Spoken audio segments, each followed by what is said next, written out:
I always thought that flipping a home would be a dream job. Long story short, my husband and I invented a tool. We were going to go down the route of patenting that tool.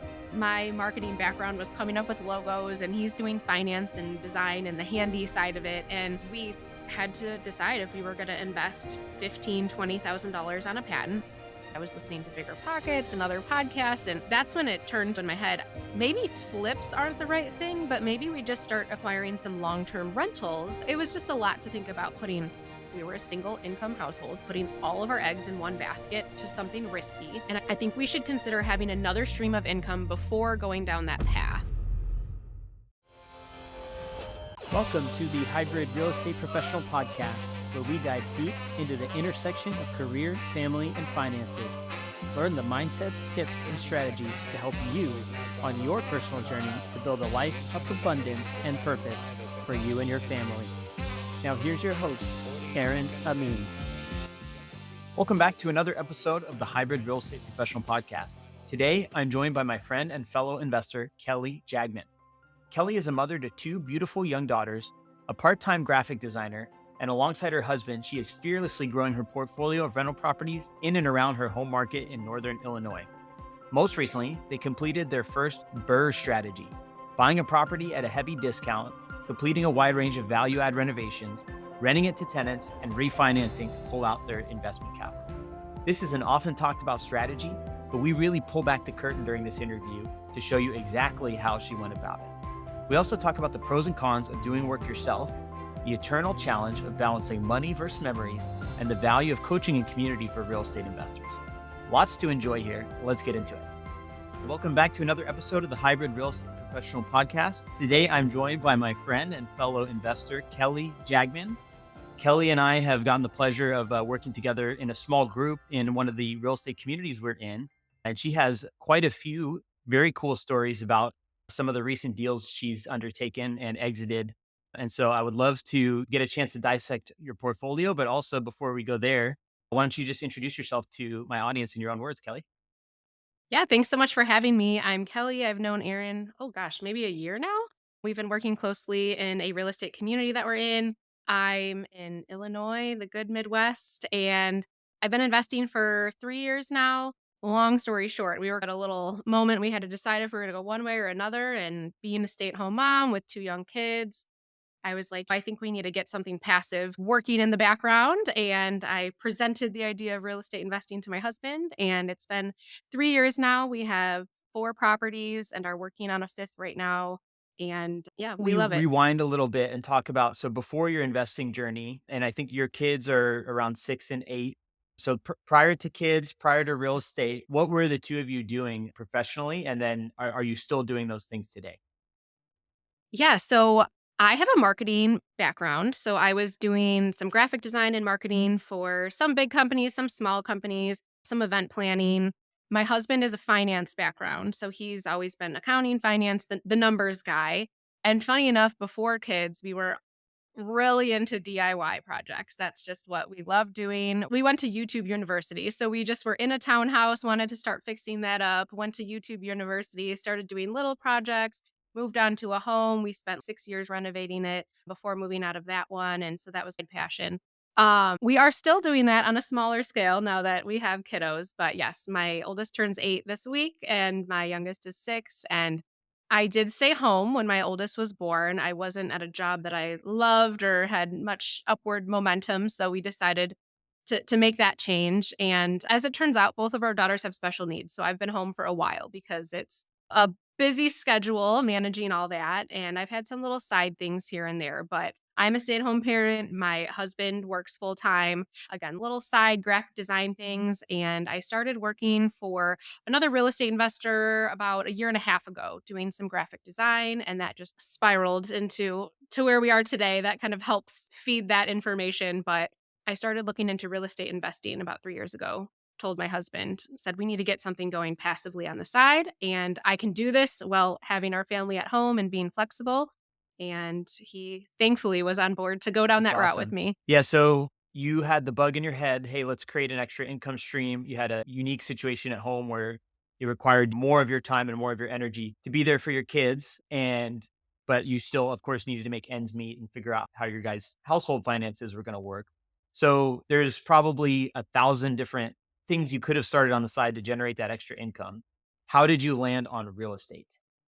I was trying to think of that the other day as what instantly a few years ago led to that. I actually worked at a real estate company when I was in high school from like 15 to 18 years old. And so I had the idea in my head for a while. I think, like lots of women out there, I love HGTV and it's just always been in my mind. Because we like doing DIY projects, I always thought that flipping a home would be a dream job.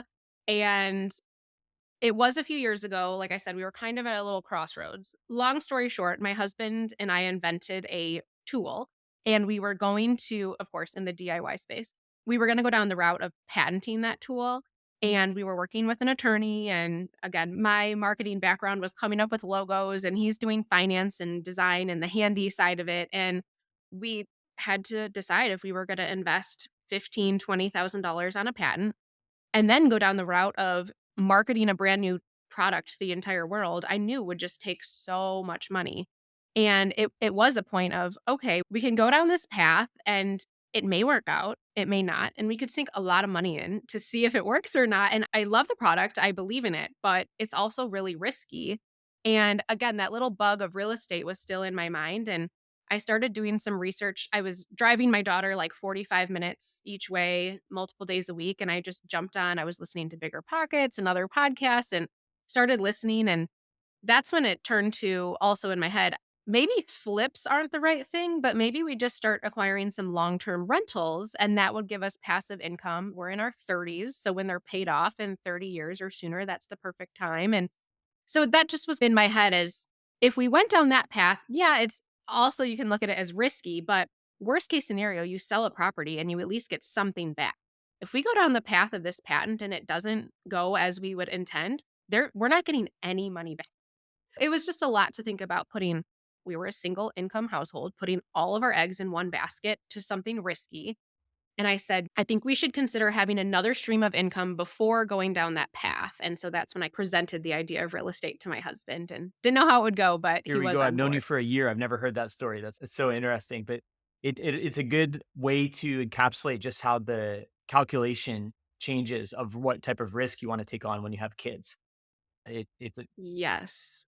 Exactly. Yeah. And I think if it was pre kids, like you're saying, it would be different, but it's different now. And that's not a passive anything. Starting a job and introducing, I knew I was envisioning what that would look like and just trade shows and networking and going out and making presentations. And I'm like, I don't know how this is logistically going to work. yeah. That's a full-time job. Yeah, I am very averse to the P word. I call it passive, right? Because I think it's thrown around a bit loosely, even in real estate.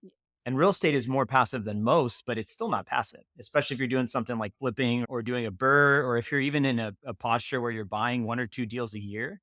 The amount of work it takes to get there, it's not a 40-hour a week job, but it might be a 3 to 5 hour a week job. And then if you're actually on site, which we're going to talk about some of how, because you've mentioned DIY, you've said that about 10 times Yeah. already, right? So that's ingrained in your guys' work ethic and your approach. When you have that DIY mentality and you base your deals on it, then it does become another job, albeit one that you have more control over than a traditional job that you clock into and clock out of. But it is not passive. And I think maybe that's some of what we'll talk about here, because one of the things I admire about you, Kelly, is that you and your husband are, from my perspective, pretty fearless about what you're willing to take on. The flips on paper and in concept sound great. When the idea of buying a property that's distressed, maybe from someone who is in a situation where they're willing to let it go at a discount and you're helping win, like you're solving their problem, you're getting a compelling property, and then you put some work into it and you sell it for a premium. You either sell it or you pull that cash out to reuse again in the future. That all sounds great on paper, but there's a very different reality when you actually have the keys to the house and you got to actually execute the plan. So I wonder if we can start whichever deal you want, but the Burr is the one that comes to mind, the most recent one that I've been able to watch you go through in real time. Wondering if we can just dissect how that worked, and not only just the mechanics of it, but how it felt going through that project top to bottom. I know it's a loaded question, but however you want to tackle it. Yeah, so the first 2 properties we got were turnkey, and that's great, and that's the passive investing that we wanted to make, but again, I always knew in my head, it would be a dream to flip a house. This is what we're meant for. We've been training all these years, I called it, and practicing at our on our own home and learning how to do things. And my husband's been acquiring more tools than I want to talk about and learning those skills. So we should be using these skills. And one, I was desperate to find a property off the market. I really wanted to find an off market property. And of course, I was still looking at the MLS along the way. And I saw this property come on, and it was in a town. It wasn't, I guess my search was on, but it wasn't completely in my radar within like a 15-minute window. It was about 25 minutes away, but a nice town. And I think I had the search on, not thinking I can afford anything in that town in my buy box. And it popped up, and I could tell instantly it was undervalued. It was very low for what it was. So of course I click on it. It's looks terrible in the photos. But it was a Fannie Mae home path property. So it was a foreclosure. The one thing I really appreciated was they say they won't start taking offers for 3 days. So you don't have to completely drop everything, rush over there, call your realtor, get in there immediately. So we went the next morning, and in the meantime, I could look up comps and what I thought it would be valued at. And I'm like, I know this thing is undervalued. We went to go look at it. It's a 1,200 square foot home, no basement, just single family, nice neighborhood, and it has been destroyed on the inside. We could tell someone living there was in a wheelchair. We're making accommodations for them by opening walls and making doorways larger, and sounds great. But then if you don't do anything with the transitions of the floor, again, I don't know how this was wheelchair accessible, but that's what they tried to do by just opening things up. There was a layer of filth and sticky, I call it, on everything, and dog evidence, and just it was a disaster. And we went into the garage, and there was a chicken coop, and you could just tell the chickens were going between the garage through the laundry room to the backyard, and there was like pecked on baseboards. And oh, we had so many questions. but but when we left and we were driving home talking about it, I said, "You know what? This is why we got into this. This for yeah, other properties we've seen that were too big of a project to take on or whatever the other situations may be, this is ideal. Seems mostly cosmetic. It's not the biggest house. It's 25 minutes from home. The word that kept coming to mind was manageable. This is a very manageable project for our family. It doesn't seem like structural issues. This is exactly what you want, and the neighborhood is great. The town is very desirable. There's not too many rentals there. I think she's the one," is what I said on the way home. And my husband was like, "I agree." And again, you have that extra 24 hours to be able to think about it, which was nice. And we put our budget together and thought where we wanted to be. But really, the word that kept coming to mind was manageable. And we were excited. I just looked at it and was like, this is a home that deserves to be nice. It's a nice neighborhood. I could just envision a nice family living there. All the other homes are nice on the street. This is just the worst one on the block and deserves to be cleaned up. So we were excited and like, this is what we wanted to do. This is what we wanted to get into Very it cool. for. No, I, So I appreciate that you mentioned the first two were turnkey. So in my mind, I had a similar thing where the very first property we bought was newly rebuilt. We put 30% down so that we could have a really strong cash flow. It was 1 mile from where we lived. And at this point, anyone who listens to mhm. this or has any familiarity with my story knows like we now live 1,000 miles from our closest property, and our risk profile has changed along with our skills, right? So the more familiarity we got and the more comfortable we were with our identity as investors, the broader the scope of project we were willing to take on is. And so I wonder, is that kind of how you felt too, where like you had these two turnkeys, you saw that you learned and you became comfortable with the business model. So then at that point, you were able to wrap your head around this bigger project. Is that how it happened? Or was there a different reason for going turnkey first? No, I mean, the turnkey was really just I think that's just how it started because it was, okay, we want to go look at properties. We've decided the time is right. Let's go look. And in my head too, I always wanted really desirable neighborhoods. We live around a lot of desirable neighborhoods. In my mind, I just thought it would be easier to rent a different tenant profile. I'm hoping like more long term couples, families. Hopefully, they'd want to stay years and years, or a handful of years if it's their first place, and less turnover and just desirability. Because what scared me was things sitting vacant for a long time, and I think just we just started looking, and that's what we found. And I don't think we were scared necessarily of something like this. It was just, oh, let's start dabbling our toes and see what happens. And It was funny because the first 2 were turnkey, and I'm happy about it because we're building long-term wealth. We're getting our feet wet with it. We're building this portfolio and figuring out what we like along the way, but then I still had that little itch. Like, the reason why we did get into this was a project, and that's really where we can add some value. So we're sitting and holding these other properties that will grow value in time. Just diving more into the real estate world and learning about BRRRRs, and we had access to a HELOC now with the way things were changing, and I can go into that. And it was like, let's use it, let's do it, and see if we could really add some instant forced appreciation and see what we can do here. So we felt like this was the right property to do that and fill that little itch that we had. Today's episode is brought to you by the Remote Real Estate Academy, the community I launched last year where I personally coach investors and empower them to buy rental properties anywhere in the United States. My business partner Nathan and I have a collective 15 years experience with over 20 cash flowing out-of-state rental properties. We provide a step-by-step playbook on how you can build your own portfolio and start accessing the life-changing benefits of real estate investing starting today. Go to remoterealestateacademy.com for more info, or better yet, shoot me an email at aaron@aaronamin.com with subject line RREA, and I'll throw in a special bonus for podcast listeners who join the Academy.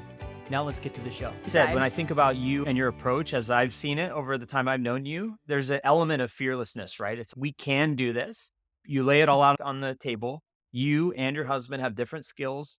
You have different levels of comfort and familiarity. It sounds like you're the one who sought out the real estate component of your guys' life, but I'm sure your husband has over time come to join you on that journey. And now you guys have a really great Mhm. partnership where you're bringing different things to the table. So you described the house and how you found it, which is really interesting. What about the project itself? What roles did you play?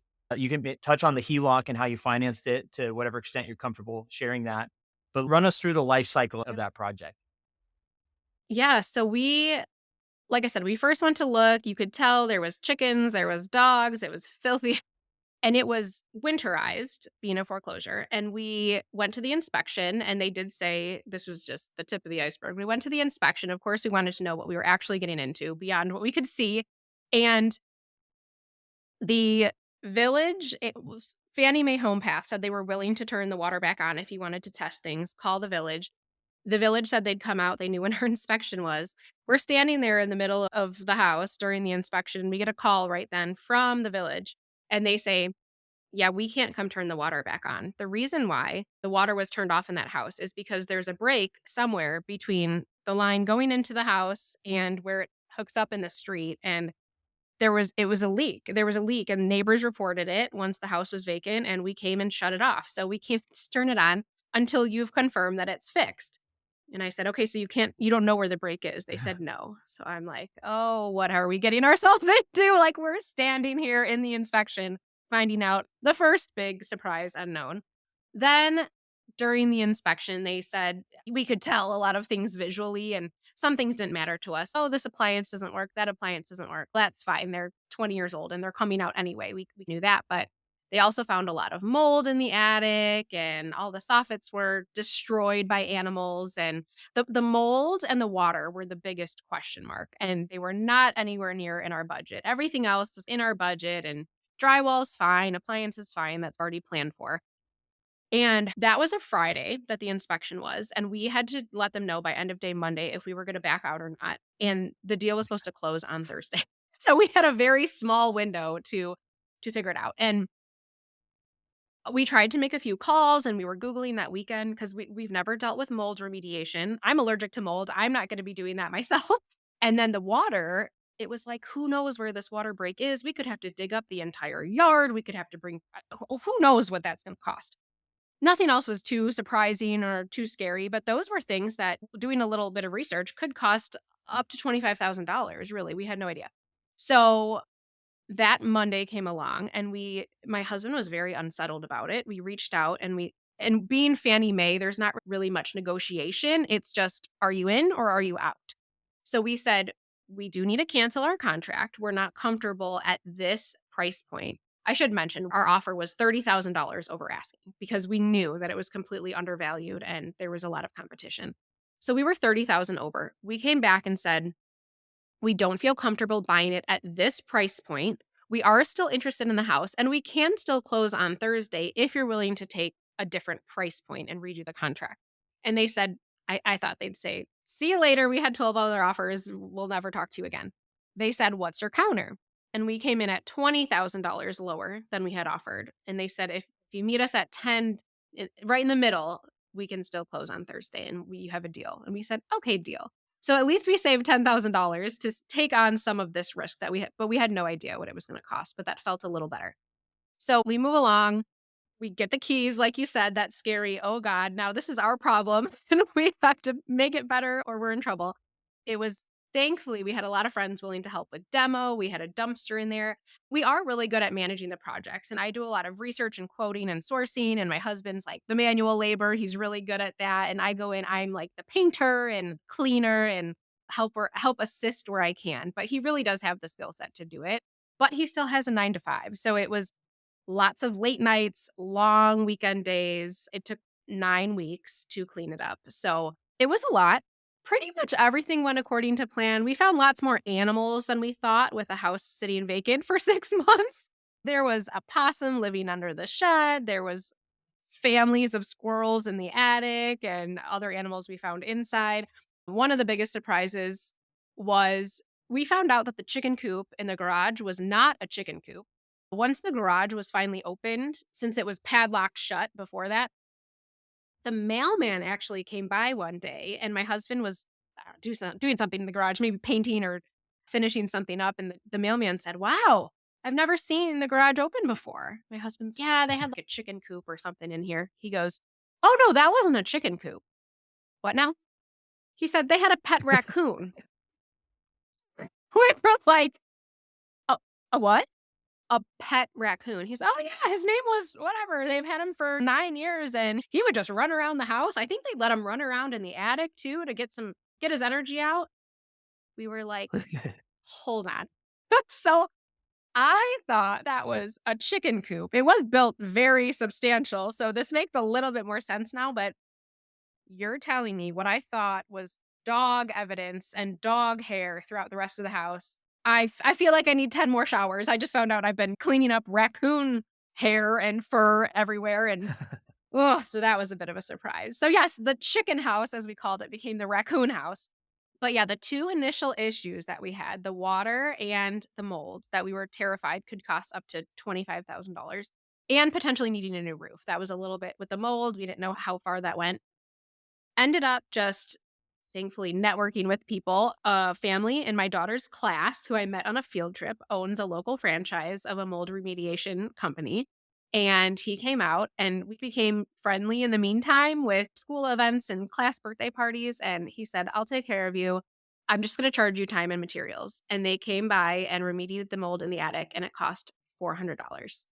I said, you must be mistaken. And he said, nope, Wow. $400. We're all good. So that was shocking.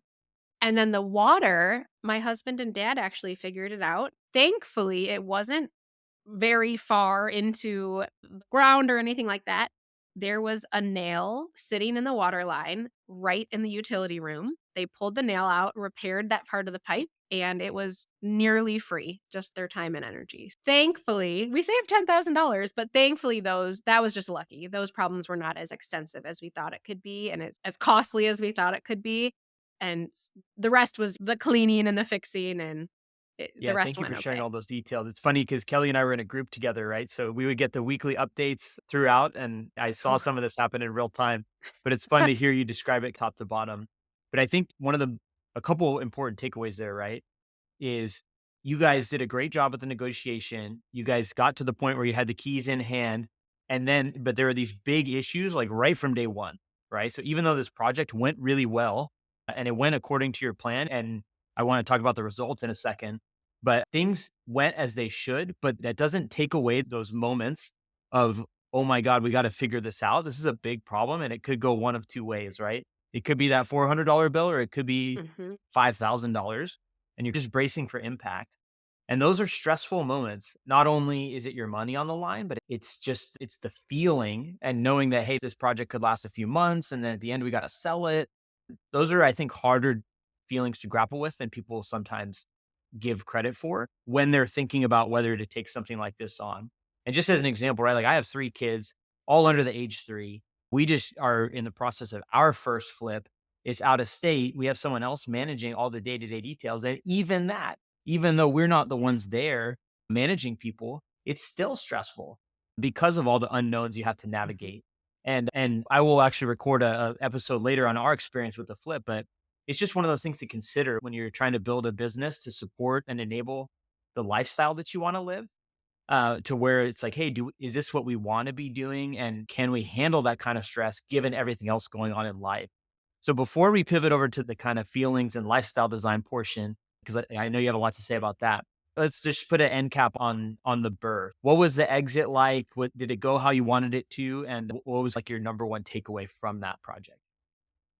Yeah, it actually I don't know how we got lucky with this house. It seemed so unlucky if you smelled it and you saw it and you saw the beginning, but you just didn't think this was gonna be a lucky one, but I do consider us lucky that we only spent $400 on maybe a little piece of pipe too on those issues that we thought could be a lot more. And then in the meantime, the market shifted a little bit. So we bought this the property was listed for 215. We put in our initial offer for 245, ended up closing at 235. Our renovations, again, somehow lucky. I considered our budget more of a challenge and can I beat that? We came in $4,300 under budget, which was a miracle because, like I said, I've been watching HGTV my whole life. I know that doesn't happen a lot, and I don't know if it'll ever happen again, but that was lucky. And then in the meantime, another property down the street with our same exact model went on the market while we were doing the work, and it was listed significantly higher, and we were than we thought our ARV would be, and we were just sitting there going, "Please get it, please get it." It actually was on the market for 3 days, um, and it went under contract right away, so we thought, "Oh my gosh, I can't wait to see if this closes, and let's hope it closes before our appraisal comes because I really wanna see what that comp is," and it did, so they got exactly what they listed for, and that really helped our comp situation. So we thought that our ARV would be like 305, 310, just trying to be really conservative. And the appraisal came back at 330. So we were stoked with all of these things. Again, just felt really lucky, but we ended up with some instant forced depreciation of $63,000.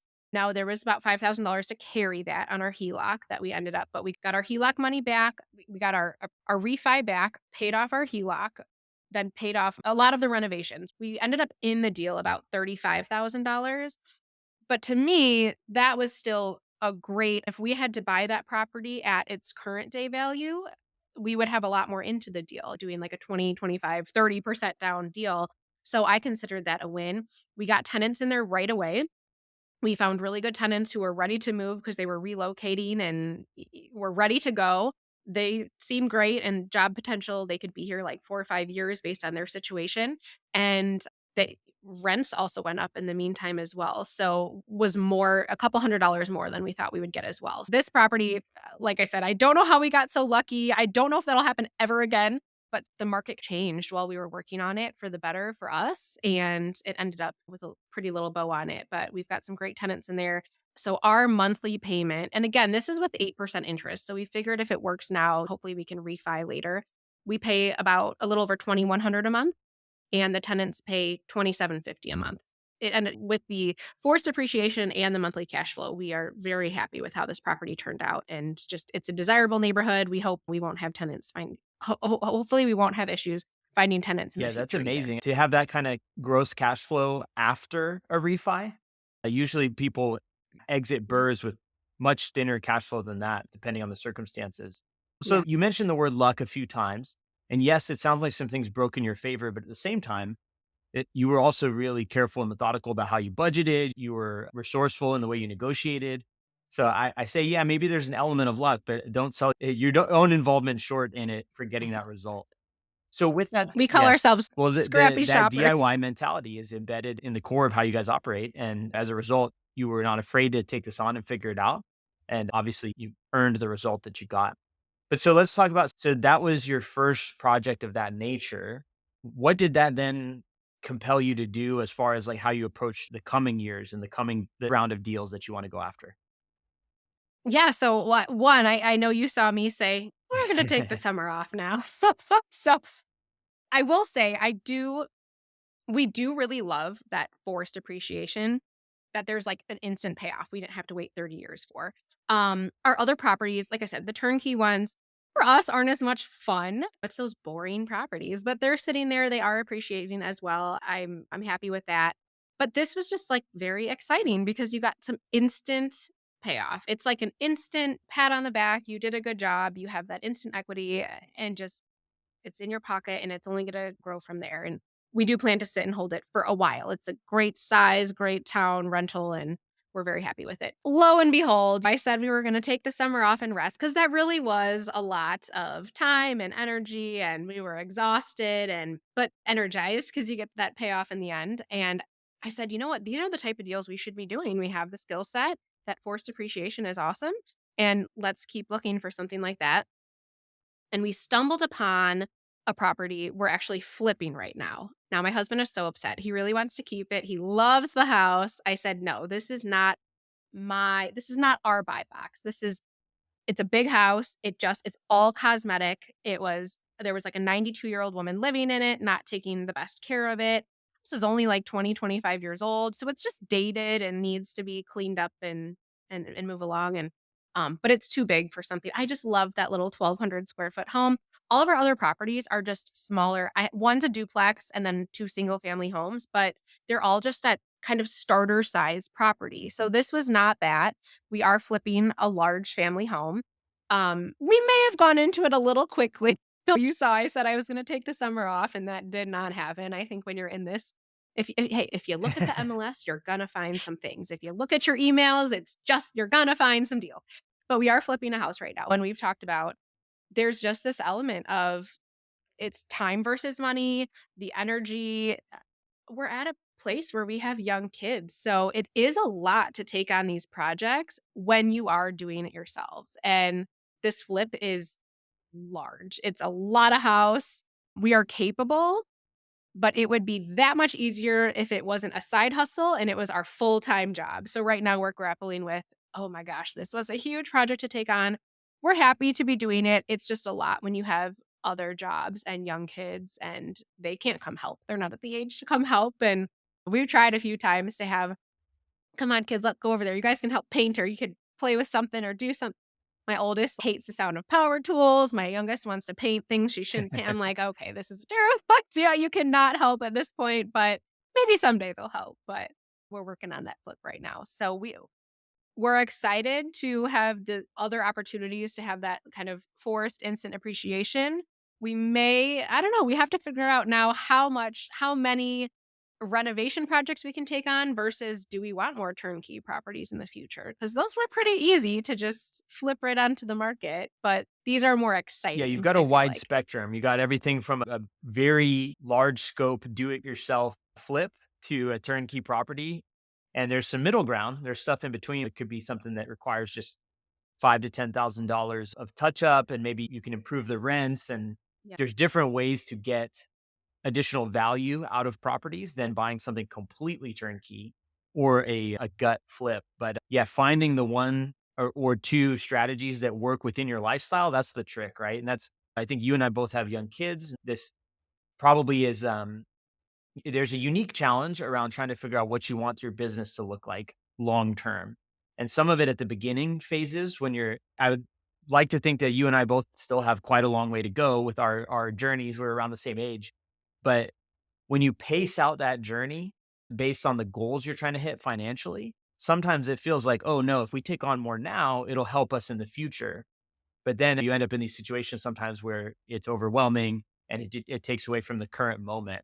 So I would love, I don't know if you have any just kind of Yes. like, even if it's just raw thoughts on like how you've tackled that like now versus later type mentality of do I do all the hard work now and then take my foot off the gas and let time do its trick 5 years from now? Or do I pace it differently? What are some of your thoughts on that? I think that's always gonna be the question. I know right off the bat, when I started research and listening to podcasts and books and things like that, I thought, "If I just have 10 properties in 10 years, I'll be set for life. It'll be great. That's what more do you need than that?" And then you get in and it's so compelling to just keep going, but I do think So as I had a little aha moment last week where it was, we love DIY. We save a lot of money doing DIY, but it's a lot of time and energy. And I'm not sure that this is the right age and stage of my kids to be spending so much time away. And again, it would be very different if this was both of our full time jobs. And as a couple, we could spend more time together working on that stuff during the day. We could relax at night. There's no relaxing happening right now because one of us is always with the kids and the other one's always at the house, and that trades off. But a lot of times, if he's exhausted, he's doing this outside of a stressful 9 to 5 job. And it became, I had my aha moment of we have the skills, but do we have the energy and the time really to be doing that? I think our strategy is going to change a little bit in the future. I think as last week I said, I'm never doing a flip again.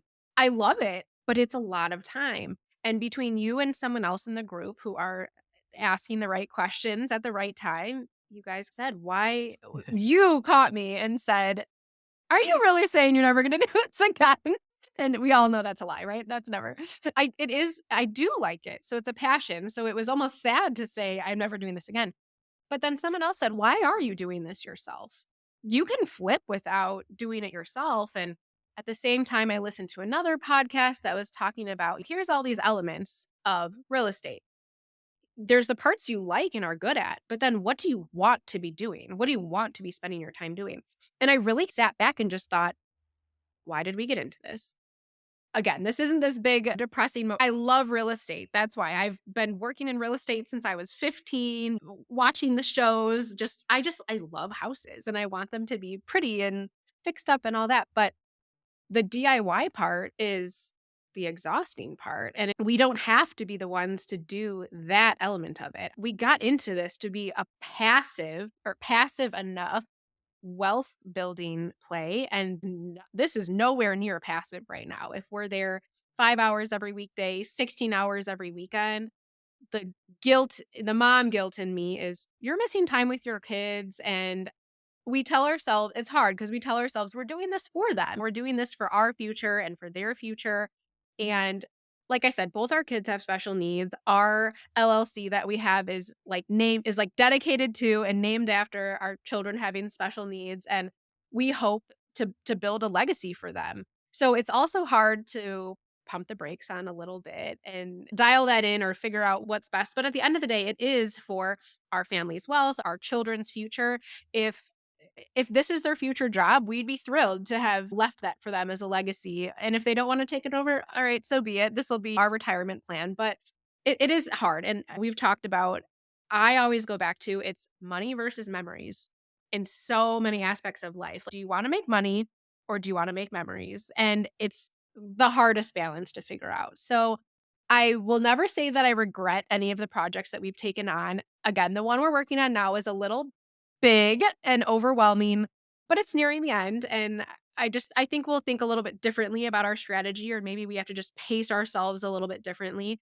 I do love flips, but maybe it's, I need to look at myself as a project manager, not the project labor. I'm not the labor. We don't need to do that part. And where we have this mentality of go big or go home. We want to make these big profits on HGTV of hundreds of thousands of dollars. Yeah, but at what cost, right? If we're there being the laborers, we're exhausted and we're stressed and we're tired and we're burnt out. And we just need to think differently about that next time. So I think if I look at myself as a project manager and I can manage a flip in the future, maybe that profit margin goes down because now we're hiring more people, but that also gives you a lot more energy and time freedom back that, hey, if it's only 20, $30,000 in a couple months or a month versus 60, 70, $80,000 in a couple months, maybe you can either do more or just that's still fine. That's still enough. That's still better than you had before. That's where we're at now. And excited for this project, excited for it to also be over, and then just where to pivot in the future. But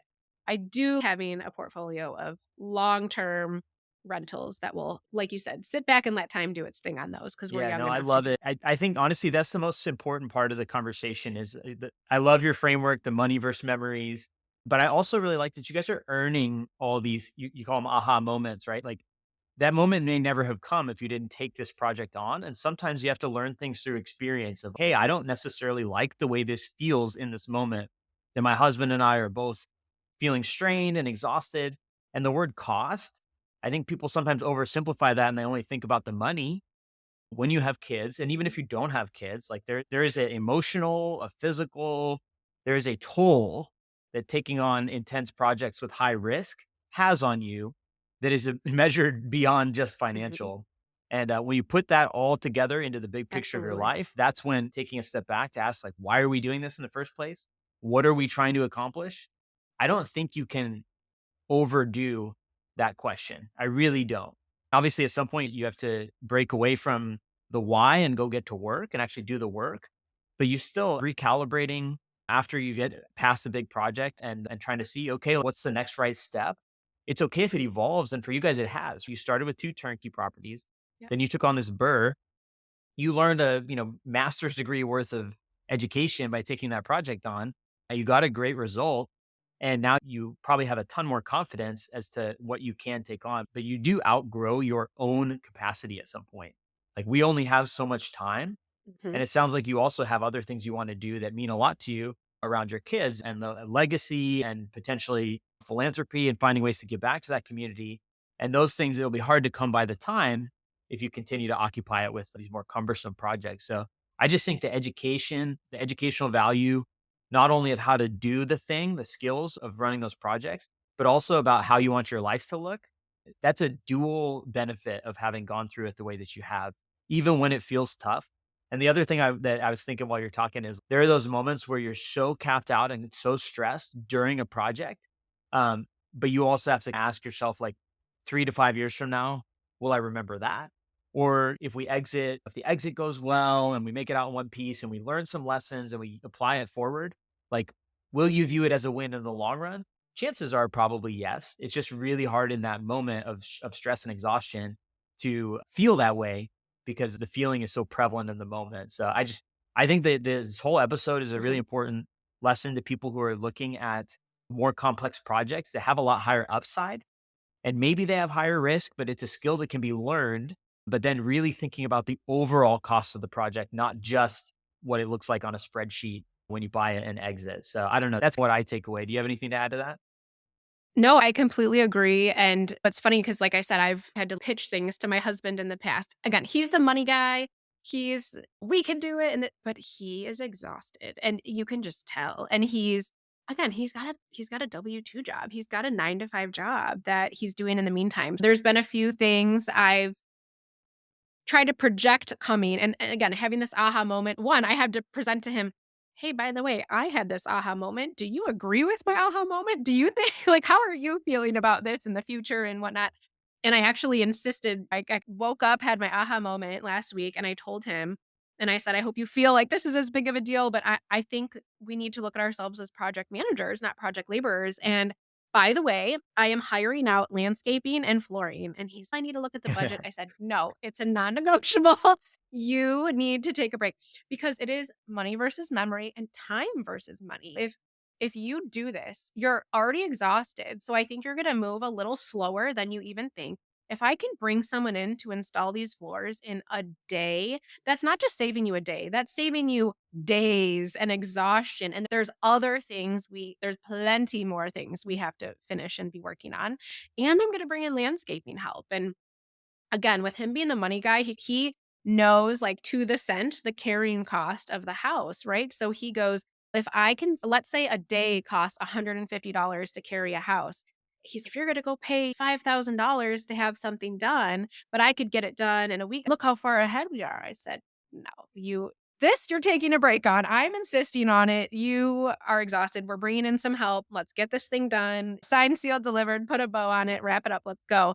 Because I can just tell you're trying to put on a tough face, but you're exhausted, and this is a lot of strain on our family. So the kids miss you. We miss being all together, having dinner together. That's not happening. So that's the cost. It's not just the financial, it's the emotional, the mental, the family, it's everything. We are going to look at it different in the future. Again, this isn't like a big woe is me. We're so depressed. I love this house. The project's going to be amazing. I can't wait for a lovely family to move in there and enjoy it. And it deserves that. It's a great neighborhood, but we might make a little bit different strategic move in the future for how Yeah. flips What a may go. valuable lesson though. Just being able to because you could have tried to come to that conclusion before, but until you felt the contrast of what it feels like to not have all that time together and not be able to have dinner at will and see some of those of kids maybe yearning for a little more time, like that's when you can really measure the impact Yeah. and start to understand that dimension of cost versus just the financial. And that's a lesson that's pretty hard to learn. So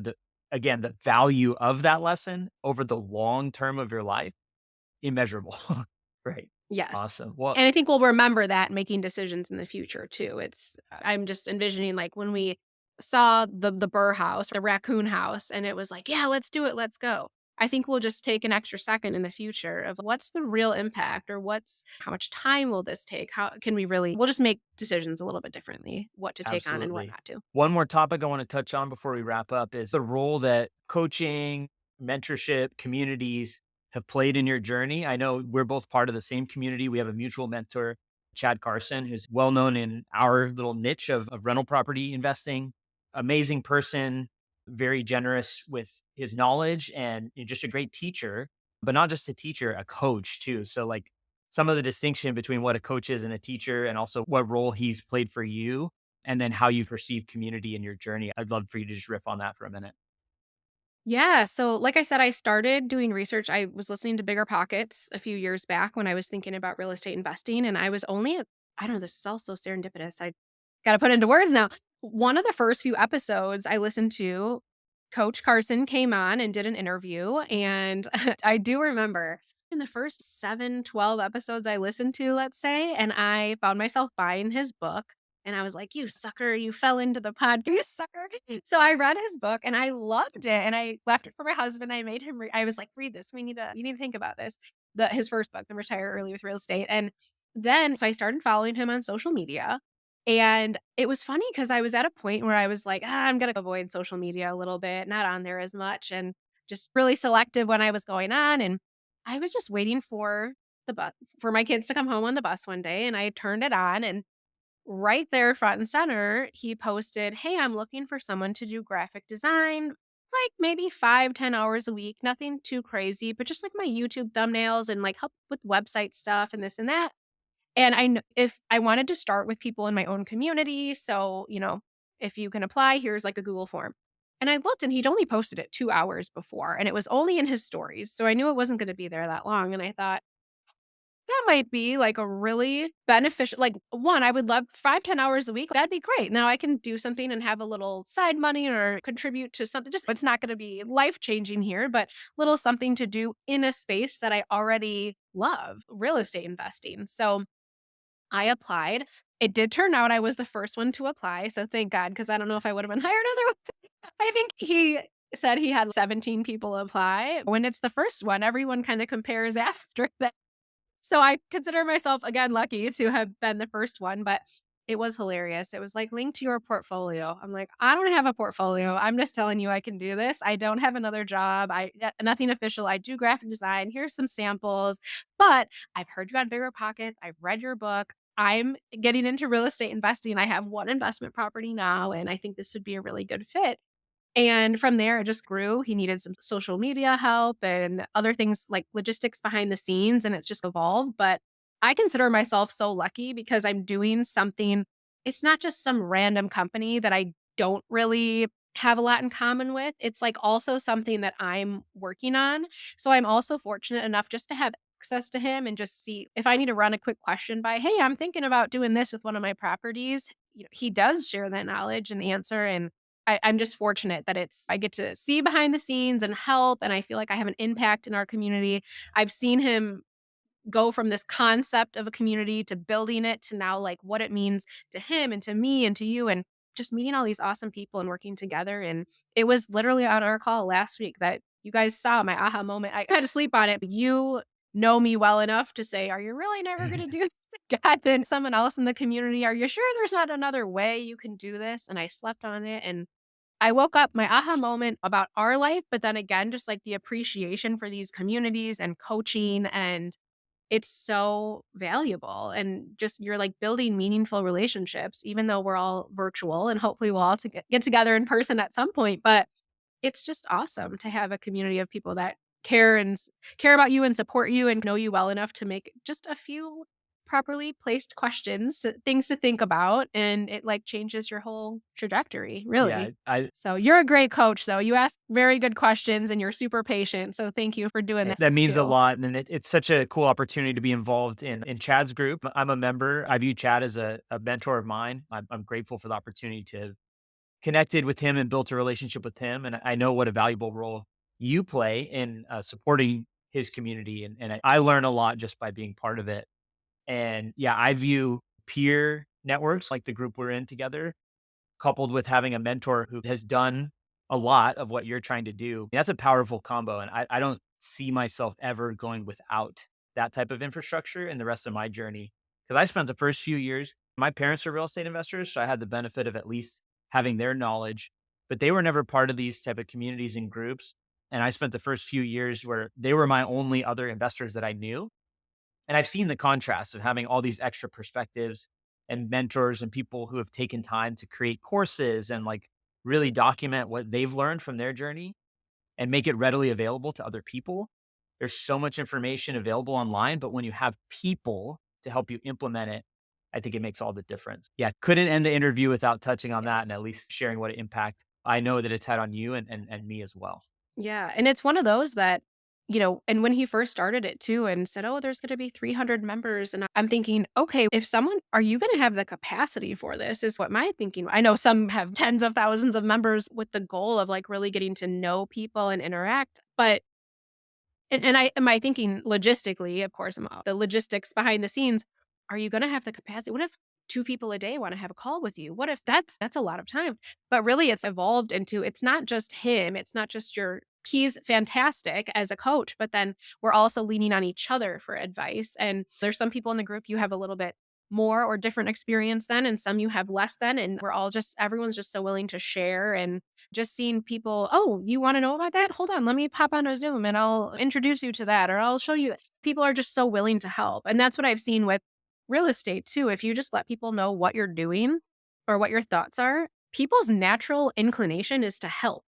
So that's even how we've been scrappy and saved money on some of our projects. You tell people what you're doing. "Oh, I know a guy. Oh, I can help you out. Oh, I can do that. You could borrow this." It's awesome. People's natural inclination is to want to help others. So it's very cool. And like I said, it's just more of a community and a family than just here's your one coach that you follow and listen to. We all help each other out. So That's it's so great. I love awesome. it. Kelly, I appreciate all your time and the stories and being open with what you've shared. There's a lot there that just about an investor at any level can take from. Where can people find you if they want to stay in touch with you? And yeah, any final words you want to share? Yeah, I'm not super fancy. I'm just having fun on Instagram. I like to put polls out there. Would you pick this light fixture or this light fixture? Because we're doing some of these projects and share what we're doing. But I'm on Instagram. We're the DIY duo. Other than that, I'm in RPM with you. And that's pretty much Instagram. It's just Sounds. where We'll I hang drop out. that account in the show notes. I encourage everyone to shoot Kelly a message, let her know how much you liked the episode. And I've really enjoyed getting to know you and our friendship. And I'm excited to see what you do next. Yes. You Thank bet. you so much for having me. Thank you for making it to the end of today's episode. As you may know, podcasts are very difficult to grow organically. If you're getting value from today's episode, I'd deeply appreciate if you can take 30 seconds to leave my show a 5-star rating and review. This will go a long way to helping me reach more listeners just like you. Thank you so much in advance.